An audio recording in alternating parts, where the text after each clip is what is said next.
পিঠের মধ্যে নারকেল দিলে পিঠে খেতে অনেক বেশি ভালো লাগে। তাই আজ আমি আপনাদের দারুণ স্বাদের নারকেলের পিঠে বানানো দেখাবো। যা বানানো তো একেবারেই সহজ আর খেতেও ভীষণ ভালো হয়। তো চলুন দারুণ স্বাদের নরম তুলতুলে নারকেলি পিঠা বানানো শুরু করা যাক।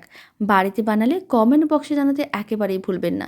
পিঠে খেয়ে আপনাদের কেমন লাগলো, আর পিঠেগুলো কিন্তু অনেক বেশি নরম তুলতুলে হয়, যা খেতেও অনেক বেশি ভালো হয়। তো চলুন পিঠেগুলো বানানো শুরু করা যাক।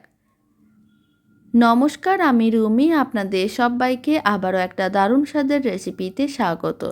প্রথমে আমি এখানে একটা মিক্সির জার নিয়েছি, তার মধ্যে আমি একটা গোটা নারকেলের ছোটো ছোটো টুকরো করে রেখেছিলাম, সেই পুরো নারকেলটাই দিয়ে দিলাম। মানে নারকেলের টুকরোগুলোকে দেওয়ার পরে ভালো করে পেস্ট করে নিতে হবে, কোনো রকম জল দেওয়া যাবে না।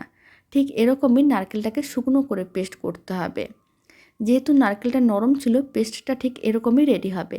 আর নারকেল পিঠার জন্য নারকেলের পরিমাণটা কিন্তু একটু বেশি করেই নিতে হবে। এখন আমি 100 গ্রামের মতন চিনি দিয়ে দিলাম, আর আমি দিয়ে দিচ্ছি চা চামচের 3 ভাগের 1 ভাগ লবণ। এবার সমস্ত কিছু ভালো করে একটু মিশিয়ে নিতে হবে। নারকেল কোড়া আর চিনি লবণ খুব ভালো করে মিশিয়ে নিতে হবে। সমস্ত কিছু ভালো করে মিশিয়ে নেওয়ার পরে এখন আমি এর মধ্যে দিয়ে দিচ্ছি 100 গ্রাম সুজি। আর যেই বাটি মেপে দিচ্ছি সেই বাটির 2 বাটি আমি দিয়ে দিচ্ছি ময়দা। প্রায় 200 গ্রামের মতন ময়দা দিয়ে দিলাম। যতটা সুজি তার ডবল কিন্তু ময়দা দিতে হবে। এখানে ময়দা ও সুজি দিয়ে পিঠেটা বানালে পিঠেটা অনেক বেশি নরম তুলতুলে হবে, খেতেও ভালো লাগবে। এবার আমি কিছুটা পরিমাণ উষ্ণ গরম জল দিয়ে দিলাম, আর খুব ভালো করে মিশিয়ে একটা মিডিয়াম ঘনত্বের ব্যাটার রেডি করতে হবে। ব্যাটারটা খুব বেশি পাতলা আবার খুব বেশি ঘন না, মিডিয়াম ঘনত্বের ব্যাটার রেডি করতে হবে।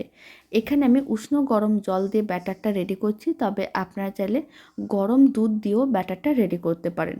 আর এইভাবেই সমস্ত কিছু ভালো করে মিশিয়ে নিতে হবে, যাতে কোনো কিছু দলা না পাকিয়ে থাকে। খুব ভালো করে মেশানো হয়ে গেছে। আপনারা দেখুন মিশ্রণটা একেবারেই মসৃণ। ঠিক এরকম করে মিশ্রণটাকে 4-5 মিনিট খুব ভালো করে ফেটিয়ে নিয়েছিলাম। চিনিগুলো মেল্ট হয়ে গেছে। এবার পিঠেগুলো ভেজে নেব। তার জন্য কড়াইতে কিছুটা পরিমাণ তেল নিয়ে তেলটা ভালো করে গরম করে নিয়েছিলাম। এখন 1 হাতা মিশ্রণ আমি কড়াইয়ের মধ্যে দিয়ে দিলাম।